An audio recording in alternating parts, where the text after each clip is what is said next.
FPL is back, double game week 33 and blank game week 34 are finally confirmed, and I'm going to show you guys what I believe is the best possible wildcard team you can make in FPL for game week 32. Make sure you like and subscribe, and let's get right into it. Right, so here's how this video is going to go. We're looking at the fixtures first of all, so we can see clearly who is doubling and who is then blanking in game week 34. We are going to look at the fixtures here. Then we're going to look at the 15-man squad. Then we're going to look at how it sets you up for bench boosting game week 33 and free hitting game week 34.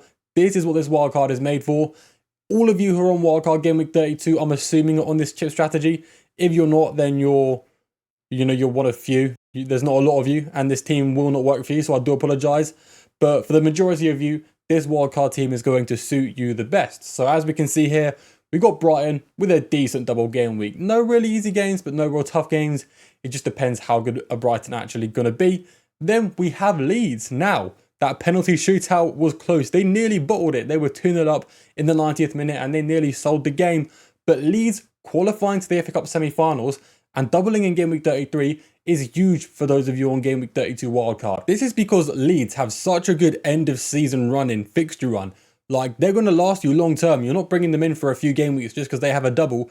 They're going to set you up very nicely. As someone who's not actually using the wildcard in game week 32, this annoys me. I wish it was West Ham because it would have made wildcard 32 teams a lot worse.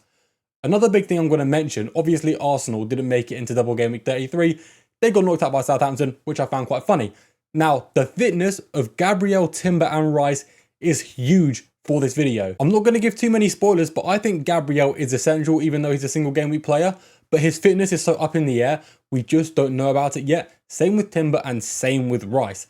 Their fitness will probably determine whether some of you click the wildcard button or not, because Arsenal have a great end of season running. Like Leeds, the last 4 game weeks are sensational and you're going to want their players, which is why I'm going to put Gabriel in this wildcard team. There's only 2 single game week players I'm putting in this team. Gabriel is one of them. Spoiler alert, sorry I spoiled it for you all. But I think he's essential. Obviously, if it turns out we get to Friday, the morning before the deadline, and he's not fit, then you'll swap him out for either a double game week 33 defender or a different Arsenal defender. But for now, we're assuming he's okay. On to the next team, we have Chelsea. Now, they don't look the best at the moment, but their double is also not that hard, and they have some good assets. And when I say they have some good assets, they kind of just have one in João Pedro. I mean, there's potential for Cole Palmer. There was potential for Enzo, but he's been banned for 2 games because he's been, flirting with Real Madrid. I do believe with him gone, that a midfielder like Pedro Neto could come into starting regularly and get some goal involvements, as the best possible option for a Chelsea midfielder. But even then, it's not sensational. It's just sort of the best of a bad bunch. You have City. Now, a triple up on City is going to be essential, and I'm pretty sure you all already know who it's going to be, so we won't waste time there. They do play home to Arsenal, which is not great for their attackers. But then again, Arsenal don't look great at the moment. We have Burnley. Now, on paper, you want to avoid Burnley players. But people like Esteve and Dubravka, they're going to pick up save points, defcons. It's actually not awful to go for these guys. Obviously, you'd stay clear of it. And I'm pretty sure I'm not recommending any in this wildcard video. I'll take a look at my notes in a second. But if you need to save money, they may not be the worst options. We then have Bournemouth. Away to Newcastle. Kind of ain't that bad these days. I mean, Newcastle are so up and down. You never know what you're going to get. Home to Leeds, on the other hand, is pretty damn good. What isn't good is Bournemouth assets. They're all kind of trash. So who do you go for? Maybe Senesi. That's about it, really. So yeah, essentially, you need to load up on good double game week 33 players, but also have a plan for the future for the last 4 game weeks, game week 35 onwards, so you actually have a decent team after free hitting game week 34. So, without further ado, let's look at the wildcard team I have produced for all of you. So, before I get into this, game week 32 isn't great. Like, the team you're wildcarding to in game week 32 is probably a bit worse than the team you currently have, which is not what you want to hear. But if you want to have a good double game week 33 and actually survive in the last 4 game weeks of the season, you sort of just have to suck it up. We have Verbruggen and Petrovic as the goalkeepers. The starting back 3 is O'Reilly, Strauch and Gabriel, with Senesi and Van Heck on the bench. I tried to say that all off memory. Yes, I'm right. Okay, I got it. Nearly failed, nearly stuttered at the end, but I got all 7 players. In goal, Verbruggen obviously starts. He's doubling. So is Petrovic. 2 double game week goalkeepers. Nice and simple there. You can't go Donnarumma because then you can't have your ideal City triple up, which we will get into later on in the video. Dubravka's probably going to concede 6 goals to Man City, so that's not ideal. Chelsea kind of suck at the moment, so you're sort of left with these two as the best possible options. We mentioned Gabriel already. Now, in double game week 33, he does play away to Man City, and some of you may not want to bench boost that, but I guarantee you'll want him back in game week 35, so I don't think selling him is worth it. And we will talk about what double game week 33 and blank game week 34 looks like for this team. Well, blank game week 34 is going to look however you want because you're using free hit. But double game week 33, I'll give you a rough idea of how good the bench boost is. But Gabriel, I think, is worth holding there, even though he plays away to Man City. But once again, it's like I said earlier, you need Gabriel to be match fit. And we don't know that for certain yet. You can either replace him with a double game week player if he's not fit, or a different Arsenal defender. I think that is important. So keep an eye on the Friday press conferences, because that is when we'll know how good he is. You know, will he play? Will he start? We don't know. Hopefully we'll find out. Nico O'Reilly is fairly obvious. The guy is a very offensive defender. In fact, he's a midfielder, just classified as a defender. He is picking up very high expected goals for a cheap defender. I say cheap defender.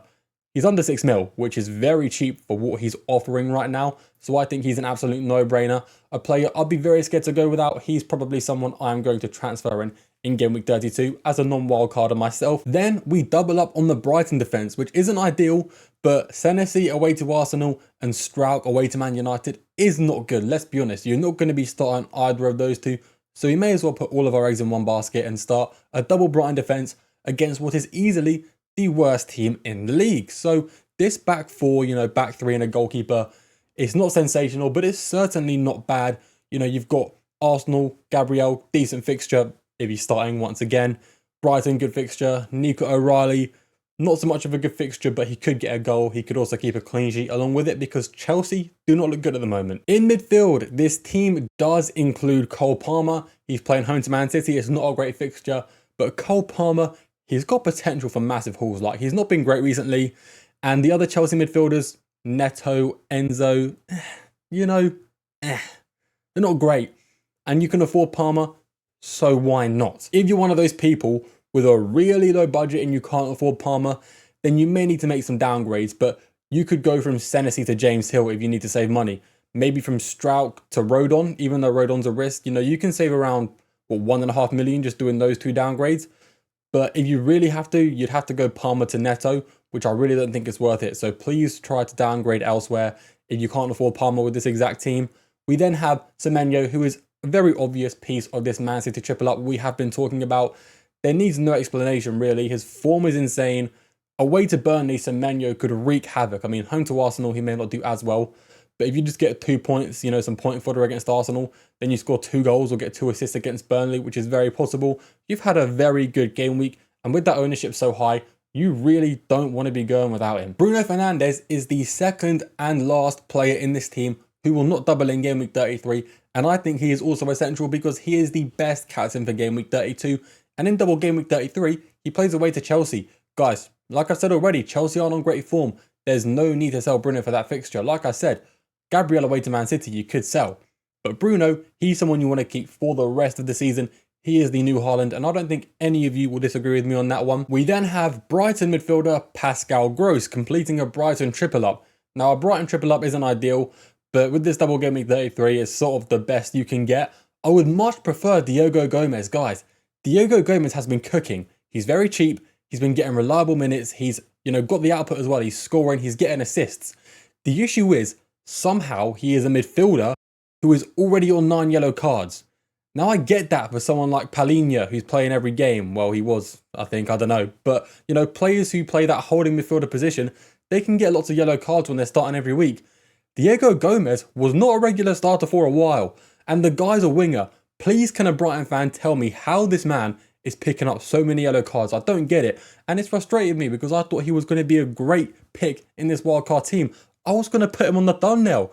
But now it's Pascal Gross, and don't get me wrong, Pascal Gross is decent, but he's not as good as Diego Gomez. But I simply cannot recommend you guys get Diego Gomez when he's on 9 yellows, because what happens when he starts a double game week, you know, with a 5th minute yellow card? You know, you're going to get a 2-pointer in the first game of double game week 33, then he's going to be suspended for the next. You know, it's not worth it. So unfortunately, we're going to have to leave him out. Then we finish off with the 5th midfielder in Aronson, who was going to be Anton Stark, but once again, another injury happened in the FA Cup. Just like Gabriel, just like Rodon, we now have Anton Stark, who is the ideal Leeds midfielder, but Aaronson is the next best bet, and I still think he's a really good option. Like, picking Stark over Aaronson was already a close call, so it's not the end of the world having to fall back on Aaronson anyway. If anything, it just makes the decision making a little easier.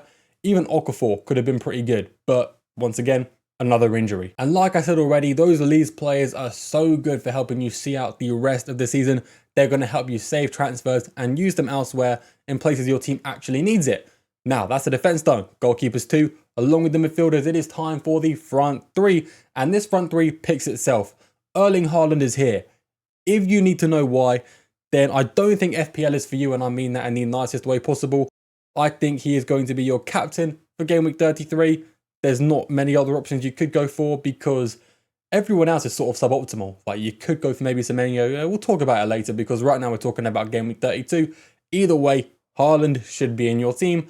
Then we have João Pedro. He has got the most goal involvements in the last 10 games out of any player, slightly above Bruno Fernandes. Those two right now are in a league of their own. Absolutely sensational. Even though Chelsea's awful, João Pedro is still coming away with goal involvement after goal involvement. He is so scary to go without, a player I might not own. And that's just something I'm going to have to suck up. You know, that double game week for João Pedro ain't even half bad. It's just the fact you have to play him home to Man City, along with Cole Palmer, which isn't great. But like I said, you have to suck up a subpar Game Week 32 if your chip strategy wants to be optimal for the rest of the season. So yeah, Haaland and João Pedro are the obvious ones. Then we have Dominic Calvert-Lewin. Now, this guy recently, in the underlying data, he's been racking up big chances of expected goals, but he's not been finishing them. He did score 2 penalties in the FA Cup quarterfinals against West Ham, which is all right. I mean, it's not an open play goal. He didn't start the game, but neither Leeds or West Ham played a full-strength starting 11 if you really look at their teams, so I'm not too worried. I still think he's the favourite to start because, like I said, he did come on and he did make an impact. He scored a penalty, which is better than nothing. Calvert-Lewin, he had a great purple patch earlier this season. It was fantastic. I was telling people not to buy him because it's Calvert-Lewin, yet he was playing Man City, Arsenal, Chelsea, Liverpool, and scoring brace, hat-trick, brace, hat-trick. Didn't make much sense. So if he can do that on the hard games, surely he can do it on the easy games. And like I said, after this away to Man United game, Leeds have a great fixture run.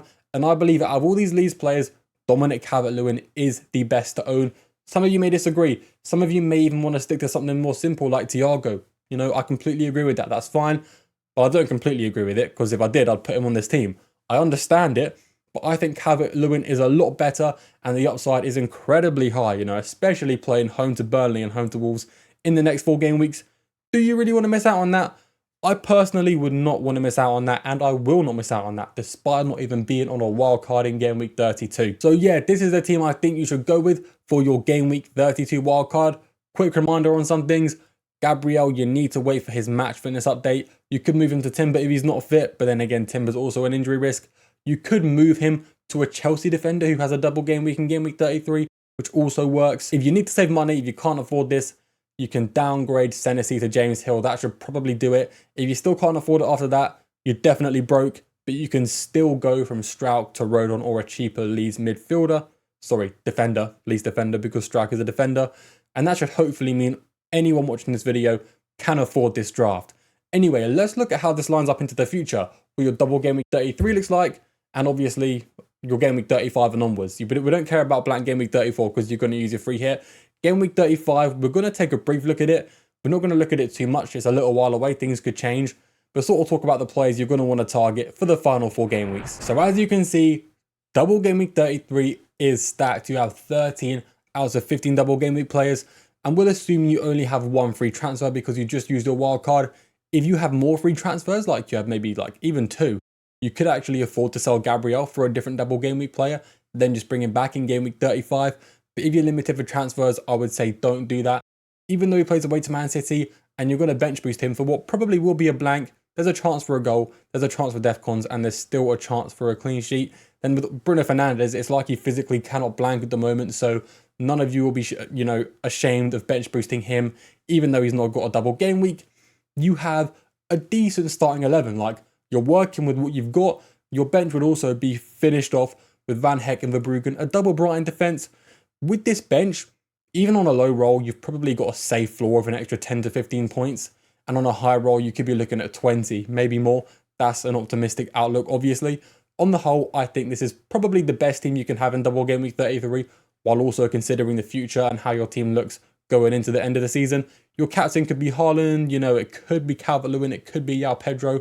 Probably wouldn't make it anyone else unless you want to go for a punt on Semenyo. But overall, there are a few good options here, and I think anyone would be happy bench boosting this team. If you're not, then I'm sorry. You clearly don't like the video, and you please don't dislike it. Anyway, this is how I think it will line up. This is honest to God what I think the bench would be. You could maybe debate starting Verbruggen and Van Hecke over Senesi and Petrovic. Maybe not Van Hecke over Senesi, but maybe your realistic team would actually have Petrovic on the bench as the second best goalkeeper if you weren't bench boosting, but obviously you are, so you don't need to worry about that. It's just with me, when I'm using a bench boost, I like to set the actual bench to how it will look, so I know how many points I'm actually getting from my chip. Now, obviously, with every double game week comes a fairly tight schedule, and with that can come some rotation. But I don't think there'll be a lot of rotation in this team. Let's start with the defense. Goalkeepers probably won't get rotated. Strauch starts nearly every game. Senesi the same. Van Hecke the same. Those guys should be okay. O'Reilly, he's starting almost every game. He may get rotated for one of the games. There's no guarantee he'll start both. I think he will. It's the most likely scenario. And going without him is way too risky, to find out. I think you're better off just taking the loss if he does get rotated. But I don't think he will. I think he'll start both games. But even if he doesn't, I think his ownership is going to be quite high. So it's not too much of a loss anyway. In midfield, the minutes feel quite safe. We've got Bruno Fernandes, who's obviously starting every game. Cole Palmer isn't on the best form, but I don't see anyone starting ahead of him, especially with Enzo out for the next couple game weeks. Semenyo starting every game. Pascal Gross is looking fine as long as he doesn't get injured. Aronson is the only slight risk here. But even then, if Anton Stark stays injured and Okafor is also an injury risk, he seems pretty safe to start most games. If not, then you could make a change on the Game Week 32 wildcard team before it gets to that. But I think Aronson is probably the better Leeds midfielder to target out of everyone available, especially because Okafor and Anton Stark could be at risk of not playing in Game Week 32. Then in that front three, everything seems fine. No way Calvert-Lewin and João Pedro get rotated. Pep Roulette does exist, but I don't see a world in which Haaland doesn't start every game he's fit for. So this team should be okay. Like, the biggest issue with a wildcard 32 and bench boost Game Week 33 is the rotation, the injury risks. But this team doesn't have much of that, which is good, which is what you need. Almost every season that I go for this strategy, I always end up with injuries and rotation risks. That's why I didn't go for it this season, but it seems like that's not going to be a worry. I don't want to jinx you guys, I really don't. But it seems like you guys are going to be okay either way. Now, going into Game Week 35, you just used your wildcard to target an amazing double Game Week 33. But even coming into the end of the season, your team looks fine with no changes made. In fact, you've got a benching headache. Who do you bench? Senesi home to Palace? He's your only option, but even then, he could get some points. The team looks sensational, and you've not even had to adjust because, like I said, you've got Man City and Leeds players to help your team through the end of season running. You will want to sell your Chelsea players. You'll want to bring in players from Newcastle, Arsenal, and Crystal Palace. Mainly Arsenal and Palace. I don't know why I named Newcastle first, but you want to get another Arsenal defender. Palace will probably have a double game week with Man City and double game week 36, which is why you need those players. But that's fine, because at this point, if you haven't made any transfers and you're at the bare minimum number of transfers, you'll still have 2 to make, and you won't need to use one of those 2 in game week 35. So then you can carry 3 into game week 36, which will make your team more than comfortable going into the end of the season, which is why I think wildcard 32 kind of won. As long as Gabriel is fit, wildcard 32 looks like a good chip strategy that I'm kind of sad to miss out on, and I think this team is the best way to carry you guys through the rest of the season. Anyway, that is it from me. I want you all to let me know your thoughts and opinions on this team in the comments. What would you change? I'm happy to hear. I'm happy to debate. If you made it this far, thank you very much for watching. You are greatly appreciated, and I will see you all in the next video.